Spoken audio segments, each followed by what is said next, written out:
It is very disappointing to see Japanese video game creators follow into the footsteps of Western game dev, especially when it comes to spiting their own fan base, and worse off, telling people not to buy their product. I mean, this is just some interesting new level of marketing, isn't it? It comes straight out from the progressive academia, a very futuristic way of doing marketing by telling the customer not to buy your product. It never goes well, but here we are. So I'm going to give you a little bit of spoilers.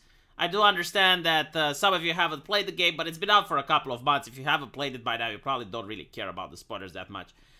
The whole controversy is that Bayonetta dies and is replaced by her daughter.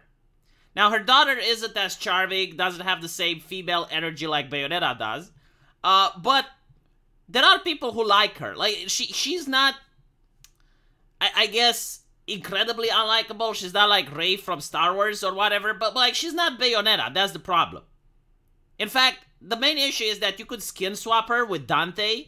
Like, you can skin swap her with a man, and the game would be the same. You can't skin swap Bayonetta with Dante, right? Like, Bayonetta is one of the few very feminine, seductive characters that are out there, and now she's going to be replaced by her daughter. And even though, like, some people like the daughter, you won't be able to play with Bayonetta anymore. Like, if you like Bayonetta, it's gone. It's over. And that's what the controversy is about, is that the fans of Bayonetta are never going to be able to play with her, even though the title remains the same. And there's no purpose for doing this. There's no reason. I mean, you could even have a spin-off if you wanted. Like, you didn't have to kill off the character. And the creator, Hideki Kamiya, then came out and said that he's going to address the game's continuous ending, and he's telling the fans that if you don't like this change, do not buy the next game. So if you're not happy with this change, do not buy Bayonetta 4.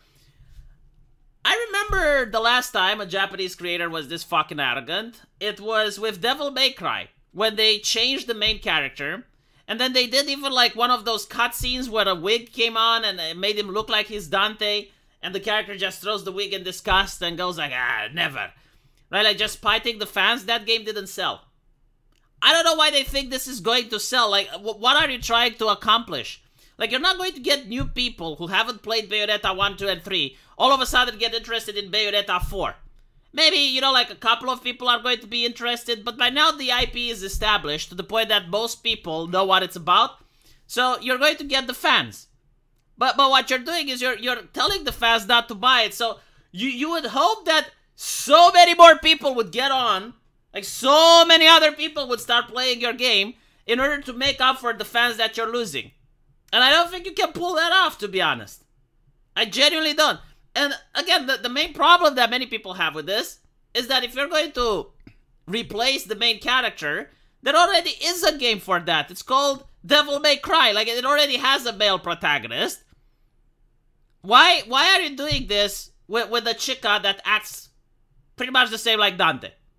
Is what I don't get, right? And when the fans are telling you, we don't like this, you're like doubling down and you're like, oh, well, if you don't like it, don't buy it. It's like, okay. They're not going to buy it, which is a shame.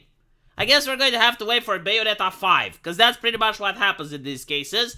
The studio does a dumb decision, the next game is shit, no one buys it, and then they're going to be like, oh, well, you know, maybe we can go back to the drawing board, which is what happened with Devil May Cry.